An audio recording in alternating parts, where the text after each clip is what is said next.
Have you ever felt so stressed and so anxious that you feel like you're going to be physically sick? I have.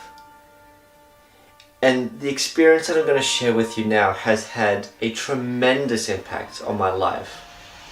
Reflecting back on this experience has taught me some of the most powerful lessons that I've ever learned, that has carried with me every single day until this very moment. So in 2019, my beautiful baby girl was born, and it was one of the most happy, proud moments that I've personally ever experienced. And if you're a parent, I'm sure you can relate to this.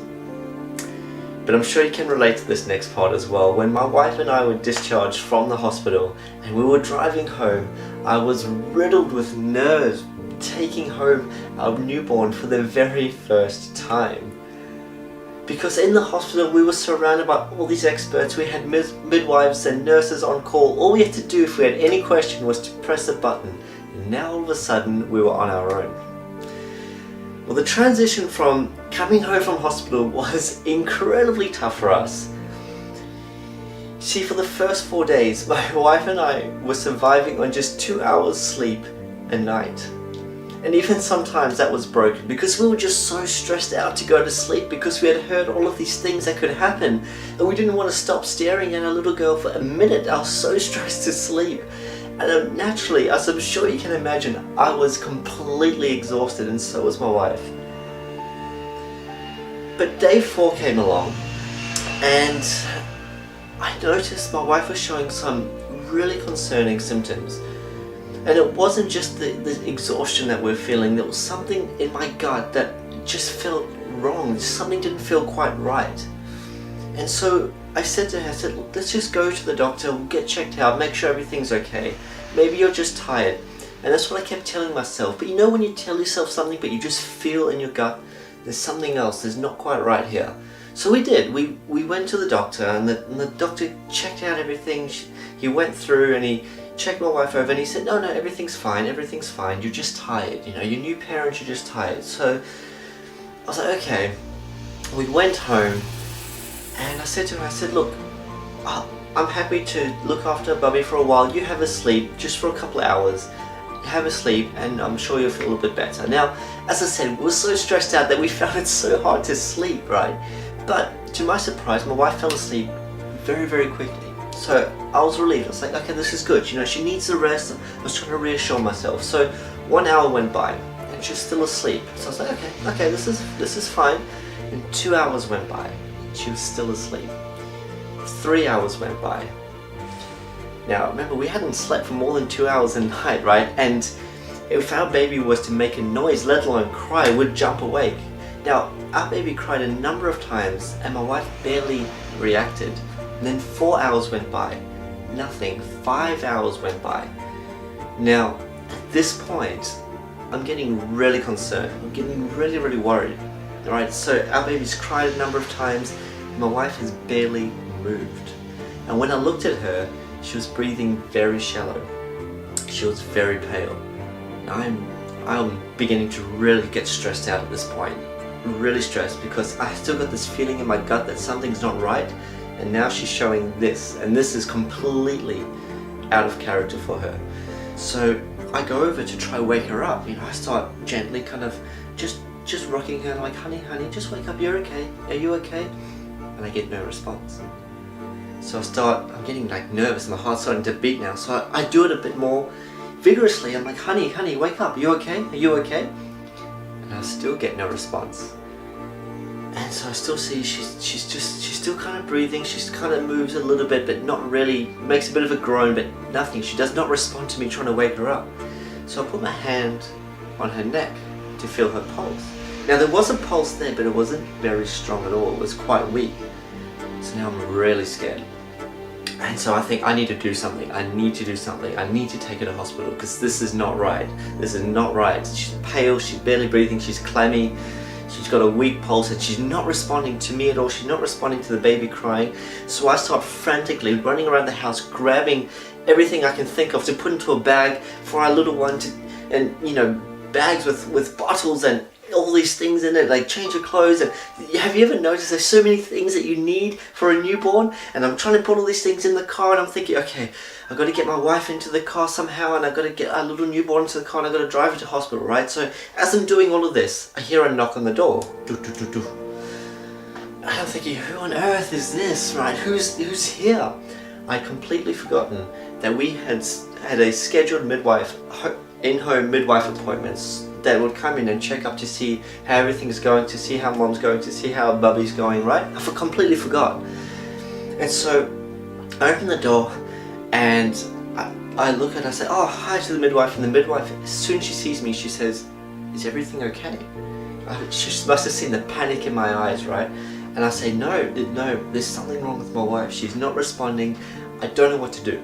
And so she's like, can I come in and have a look? I'm like, yes, please. I'm like, I'm just about to take her to hospital. Now, this particular day, the weather outside was terrible. It was storming and it was windy. It was continually raining. It was freezing cold. And so I invite her in, and she goes down and she starts trying to wake her up. And again, nothing, like no response. There's very little response. She's a little groan and like she doesn't open her eyes, anything.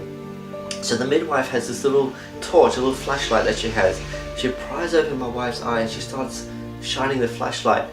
And my wife still barely responds, right? She kind of wakes up and the midwife says, are you okay? Are you okay? And my wife just goes, I'm tired. And then rolls over, goes back down.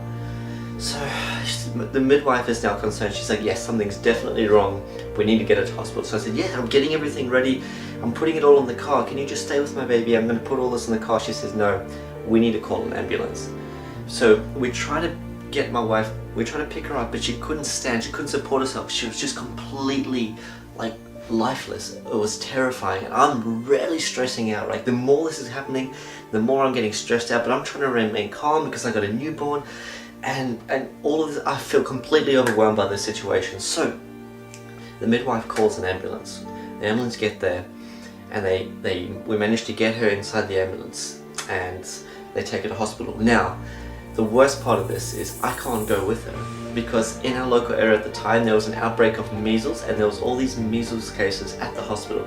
I have a newborn. Measles is highly contagious. I cannot go. I'm not allowed to get in the ambulance, and I'm not allowed to go to the hospital with her. So the midwife goes with her, and I phone my mother-in-law and I explain the situation. My mother-in-law heads straight down to the hospital, but I'm at home by myself, not knowing what is going on with my wife, with my newborn baby. I am stressing like I've never stressed in my life. I am so nervous. And you know, 1 hour, 2 hours, 3 hours, 4 hours goes by and I hear nothing. I have no idea what is going on.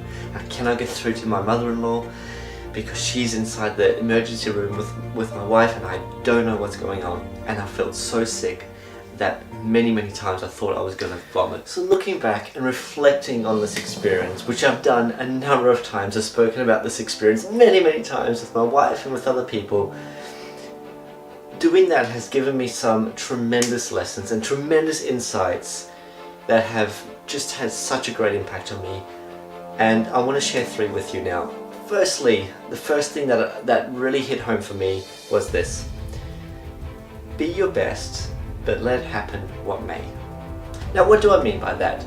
Well, the reality is that there's so many things external to us, so many things that we have absolutely no control over at all. Now, there are certain amount of things that we do have the ability to influence. However, for a majority of these, we don't even have the ability to influence it. We just do not have control over a lot of what happens to us, and that's okay. You see, when we become stressed and anxious over these things, it's because we're trying to control an outcome that we don't have control over. Think about an interview. Typically, interviews are something that many of us get stressed and nervous about, and that's okay, right? It's understandable that you get nervous about these things. But the truth is, you don't have control over who the company hires. Now, there are certain things you can do, right? That's why I say be your best. So when you are at your best in every situation, even though you cannot control the outcome, you can control yourself. And if you go into that interview and you're well prepared, and you make sure that you've got the social skills, the communication skills, right? You learn and you develop yourself in this way. Then you can be at your best, regardless of whether or not you get hired. You have succeeded because you have done what is in your control. You have been at your best. And when I learned this lesson, and I've started really working hard to apply this in as many areas of my life that I can think of, and I think about this all the time, it has had an incredible effect on me. The second lesson that I've learned is that contentment is the truest form of wealth. You see, for a long time before this incident, and I find myself sometimes still doing this now, is that I'm always wanting to strive to be more, do more, make more, right? Because sometimes we get caught up thinking that our happiness and fulfillment is attached to certain outcomes. But it's not. Our happiness and fulfillment is not attached to things that we can possess or certain outcomes that we can achieve, right? Because if you're not happy with your life now, you'll never be happy with your life no matter what you achieve. And it becomes like this striving after the wind, chasing after the wind. It's just, you're never gonna get it. And because life happens every single day, and we're surrounded by blessings every single day, through the law of attraction, the law of familiarity rather, we dismiss it and we take it for granted. Some of the most beautiful miracles. So becoming content with and happy, truly happy with my life now, and reflecting on all the blessings I have now, has made me just so much better and so much happier and so much more blessed in my life, just so grateful for everything. Now, I still strive after being more, doing more, earning more, right? There's nothing wrong with any of that. But I don't attach my happiness to that anymore. I now know that my life right now, if I never achieve any of these things that I really want to do, that I will be happy. And therein is a very, very powerful lesson. The third lesson that I learned is that not everything is important, but the few things that are, we should cherish. Again, we get caught up being told that all these things that we should do are important, but in life the reality is there's only very few things that are important. Again, for me, I wanted to upgrade my car, I wanted to be the best in my division at work. And I would get really stressed out and I would be, sacrificing all of these things to pursue that. And again, there's nothing wrong with that. But when you stop and you think about it, and you think about your life when you were 90 years old, looking back and reflecting on all of this. If I were to be the top in my division at work, when I'm 90, would that be something that's important to me as I look back at my life? Or would it be important if I did upgrade my car and got this later model that cost more money and have to maybe get a loan for? Would that be something that I truly look back on and think, wow, I'm so glad I did that? The odds are no. No, I wouldn't. What is important to me when I put myself in that mindset is, what kind of person am I? What kind of father, what kind of husband am I? Am I a good man? Do I have good, close relationships with people that I genuinely love and trust? Am I a good son? Am I a good brother? These things are important to me. If I've have the ability to impact someone else's life, even in the smallest way, just one time, for the better, that's what's truly important. And so remembering that not everything's important. Things may seem important, but not everything is. Remembering that will mean that we focus on what is truly important. And that is a beautiful gift in itself. Now, how can you benefit from my experience so that you don't have to go through a tremendously stressful experience to learn the same lessons? Well, if you remember nothing else from this, please remember these 3 takeaways.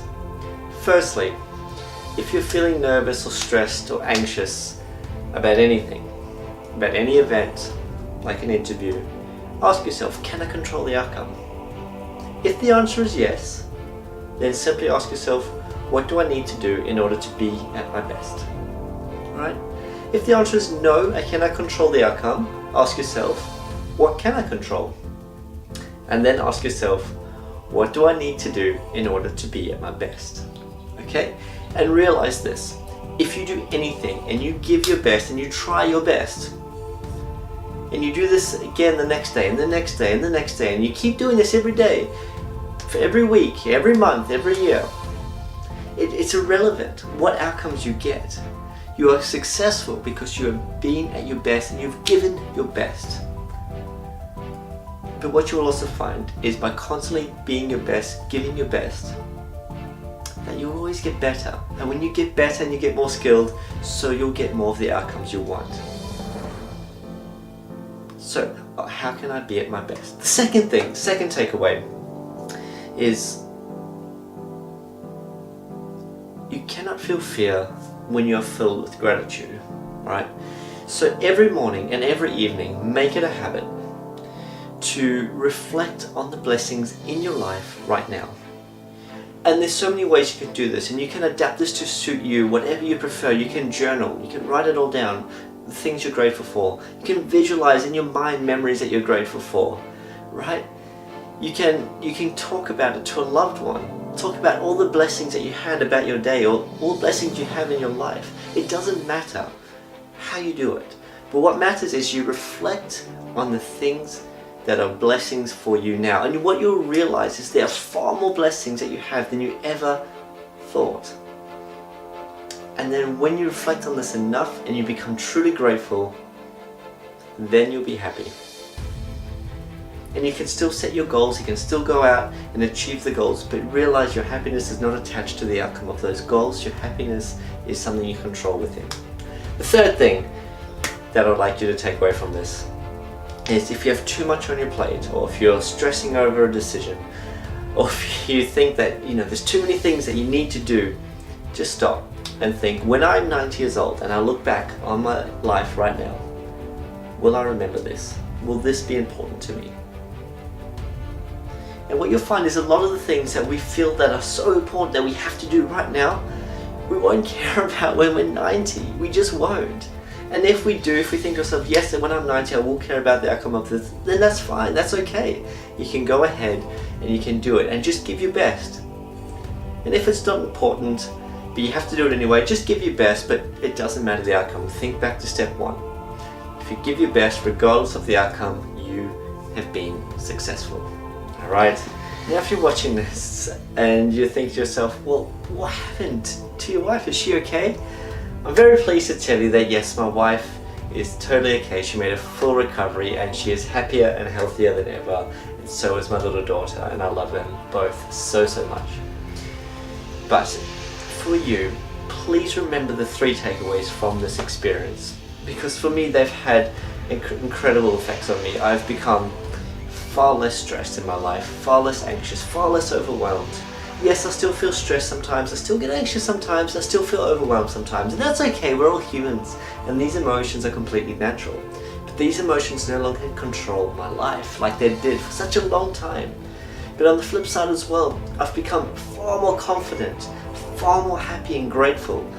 And this mindset has put me in a position to be far more charismatic, meaning I feel like I have the ability to connect with people far easier and have better conversations and deeper connections with them, which is truly amazing, and this in itself has been a wonderful blessing for me.